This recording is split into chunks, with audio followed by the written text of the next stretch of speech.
আব্দুল্লাহ আল মামুন পুলিশে আইজি কথা বলছিলেন। ভোগান্তি ছাড়াই এবার ঈদে বাস যাত্রা করছেন যাত্রীরা।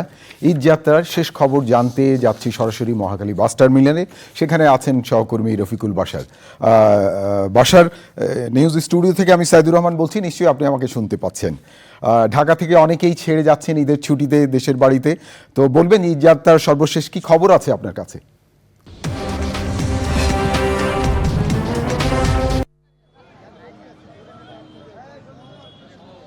ধন্যবাদ সাইদুর। আপনি যেমনটি বলেছিলেন ঠিকই, এবার ঈদযাত্রা যে শুরু হয়েছে, ভোগান্তি ছাড়াই মানুষ ঢাকা ছেড়ে যাচ্ছে। আমি এখন আছি মহাখালী বাস স্ট্যান্ডে। এখানে যদি আপনি দেখেন, যাত্রী কিন্তু অন্যান্য বারের চেয়ে এবার অনেক কম। আমার সামনে যেসব দেখছেন এরা বেশিরভাগই গাড়ির সহকারী বা চালক। আপনি জানেন যে এবার পবিত্র ঈদ উল ফিতর ও পয়লা বৈশাখ উপলক্ষে অন্যান্য বছরের তুলনায় এবার একটু বেশি ছুটি পেয়েছেন চাকরিজীবীরা। আগামীকাল সোমবার ও মঙ্গলবার যদিও অফিস খোলা, তবু আগেই ছুটি নিয়ে অনেকেই অনেকে পরিবারকে বাড়িতে পাঠিয়ে দিচ্ছেন, নিজে পরে যাবেন বলে ঠিক করেছেন।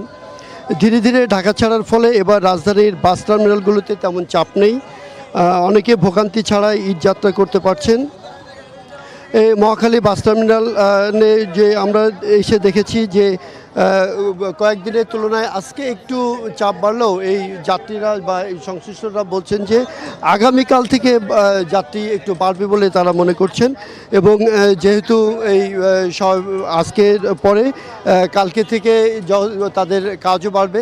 এখন পর্যায়ক্রমে ঠিক সময় মতো বাসগুলো ছেড়ে যাচ্ছে এবং ভাড়াও বেশি নেওয়া হচ্ছে না বলে জানানো হয়েছে।